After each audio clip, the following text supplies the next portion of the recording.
Where do you find that reserve? Where does that come from, do you think, It Tyson? comes from deep down within my soul.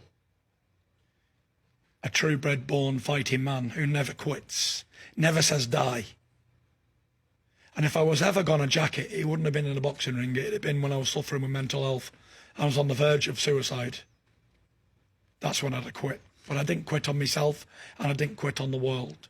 That's why I'm back here to tell a story. Well, we have a lot of folks who take in this show, listening, watching, who whenever the subject of mental health comes up, they sit up straight, because there's so many people that are struggling with mental 100%. health. And it's something that you can't identify because there's no cast, there's no crutch. It's just something that goes on between the temples of somebody, and you have no idea what somebody's struggling with. What do you say to people who are right now listening to you and maybe knowing your story or not, to those people, to have them get off the mat? You know, life's hard. Nothing's ever going to hit you as hard as life will. And anyone who suffers with mental health problems, it is a silent killer. Kills more people every year than most other things. Of men under 35, it's the biggest killer on earth. And I was no different. You know, you're thinking heavyweight champion of the world, guy who's on top of everything, he must be happy, right? But then I wasn't. There wasn't a day that I woke up that I didn't pray for death. You know, I had everything to be happy for, but every day was grey and dark. And my problem was, I come from a big, hard, tough family who no one communicates and no one shows weakness. If you show type of weakness, it means you're a weak person where I come from. So I was stuck between all of that bravado and family, peer pressure and everything. Didn't know what to do. So I just didn't tell anybody about it until one day I exploded and I couldn't continue anymore. And I had to seek help immediately. And I do think that the most important thing with anyone who suffers with mental health is communication. Without communication with others, we're not going to get better. But I do promise anybody who's listening, anybody who's suffering, that it will get better. And there is going to be sunshine days once again. Because I've been there, I've woke up every day and I felt terrible. And there is no pinpoint accuracy on what causes this problem. Because if we knew, we just wouldn't do that thing that's caused it and move on. You can't tell someone to pull themselves together and get up and do it, because that just puts you in a deeper hole.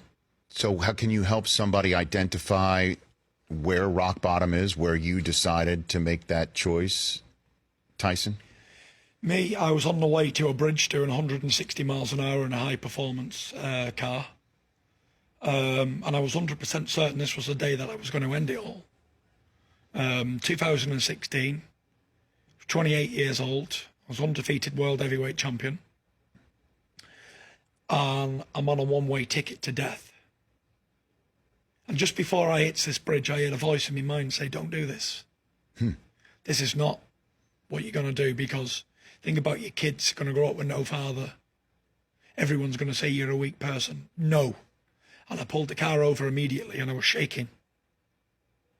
And I called for help immediately. My father came and collected me. And I said, listen, this is what's going on. I need help immediately. I can't do it on my own. And I went and got help. I went and saw some doctors and I went to counselling twice a week. And we got over it. And without the help of a close unit and doctors as well, I wouldn't be here today, that's for sure. You know, only 18 months ago, the only place I ever envisaged I'd ever be was in a padded room, maybe. That was the best place I think I could have been. I definitely thought I was gone. I lost my mind. And I really believed that I was going to end up in a padded room. And it was a terrifying thought, to the fact of I wasn't going to go there because I was going to kill myself before I ever made it there. Wow. And thank God, you know, you're sitting here today. And 100%. do you battle every day still, or you know, mental health?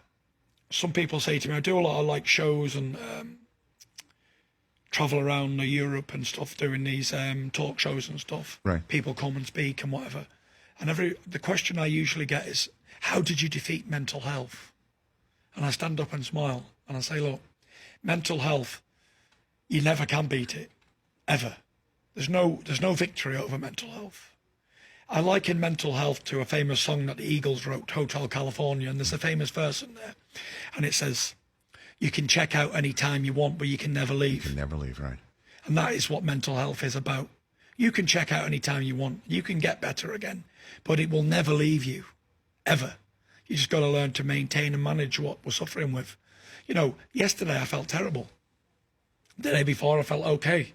And then maybe I would have had a couple of weeks where I've been feeling good, but, you know, there isn't a day go by that I'm not afraid to go back to where I was only a short period of time ago. For more of The Rich Eisen Show, tune to Audience Channel 239 on DirecTV for free on BR Live or download the Rich Eisen Show app.